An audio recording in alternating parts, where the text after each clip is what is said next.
To mi je odličan uvod za sljedeću i jednu od završnih tema. Lagano idemo. Približavamo se nekom kraju ovog mini uvoda. Nećemo cijeli dan, kako sam dogovorio. Jere, šta? Ne, imamo pauzu, Ivane, pa sutra opet. Okay. Kakav je ovaj svijet? Ovaj moderni svijet. Mislim, je li on drugačiji od svijeta naših roditelja, od svijeta tvoje ove svete bake koja je molila, koja je vjerovala srcem, bila prava Božja žena? Šta vidiš u ovome svijetu? Koji su izazovi? Šta vidim, misliš šta mi dolazi? Ne, mislim nešto šta ti se ukazuje u snovima. Baš. Razumski šta vidiš, da. Ovoga.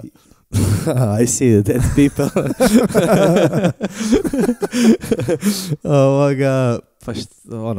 Pa razlikuje se, kako se ne bi razlikovao, da, razlikuje se sve luđi. Pitam zato jer imamo možda imamo zadatak, naravno, osmišljavati nove metode, nove tehnike, nove alate, da se približimo tom svijetu. Ne? Da, definitivno.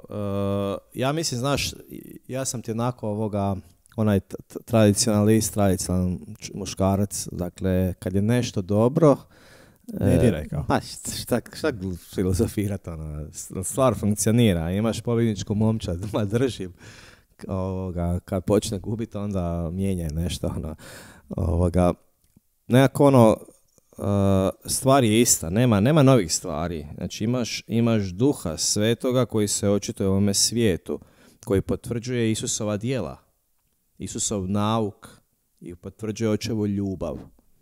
Mi imamo tehnikalije, ko zna na koji način ćemo za 20 godina moći donositi riječ, objavu Božju, ili bilo kakve druge vijesti. To je nešto drugo. No stvar je uvijek ista. Jer i Bog je jednostavno, ako smijem tako reći. Jasno. Dakle, sad znaš, on će zbunjivati nešto. Šta ti?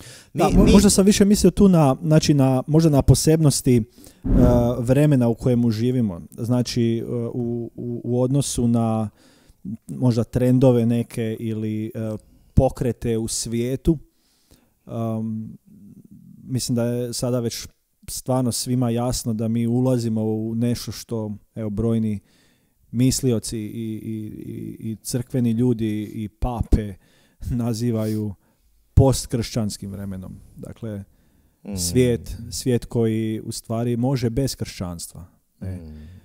Jer ako je stoljećima kršćanstvo formiralo zapadnu civilizaciju, to kršćanstvo je poslužilo kao kolijevka i znanosti i razvoja čovjekove misli i svijesti o samome sebi, o svojoj vrijednosti, o svom identitetu, da evo u zadnje vrijeme ili u zadnjih 50-100 godina, a posebno u zadnjim desetljećima, se sve više odmičamo od svijeta kojega možemo, ili zapadnog svijeta kojega možemo nazvati kršćanskim. Evo, to sam možda više htio da probamo zajednički ovako identificirati, jer nas to vodi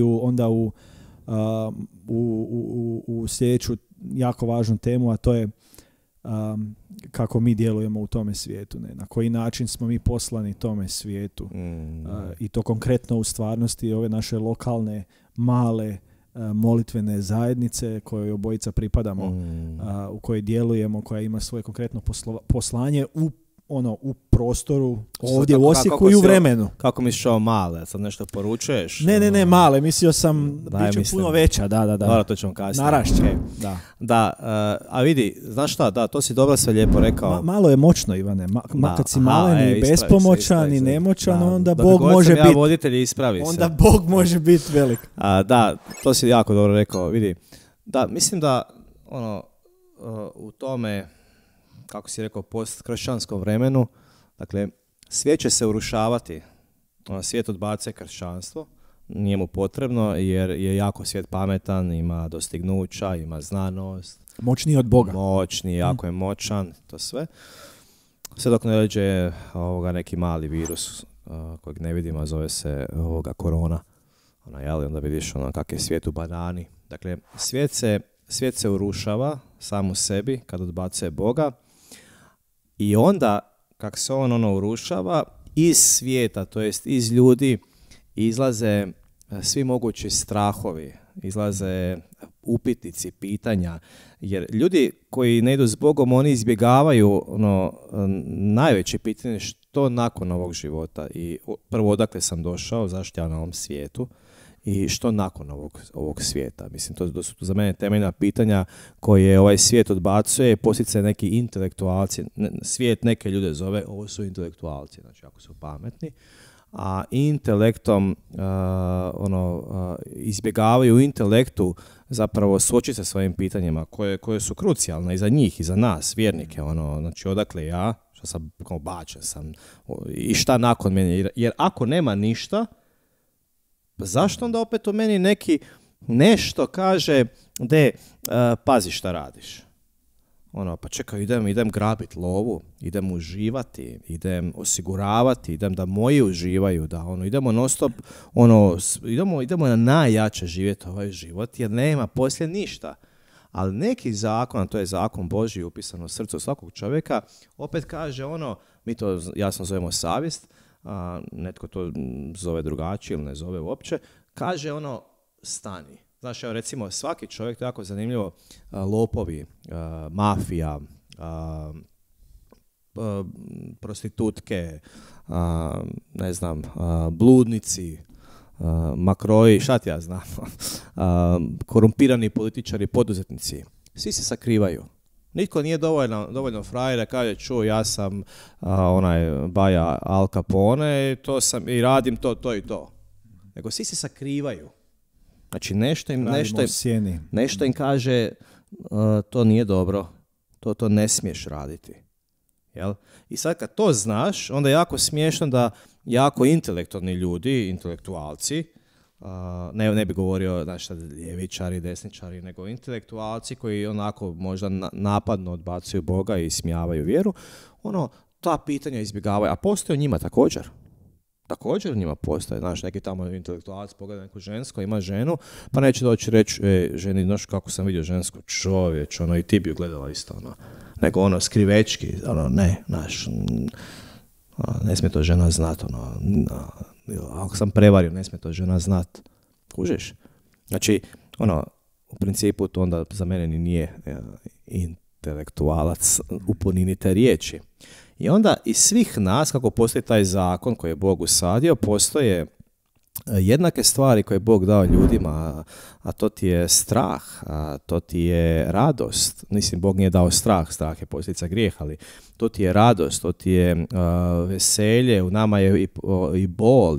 Znači, svi imamo zajedničke stvari i one u jednom trenutku izlaze kako se svijet urušava. Znači, mi smo sigurno stavili u tu materiju, u jednom trenutku ona se urušava. Da li je rat, da li prirodna neka nepogoda, nešto.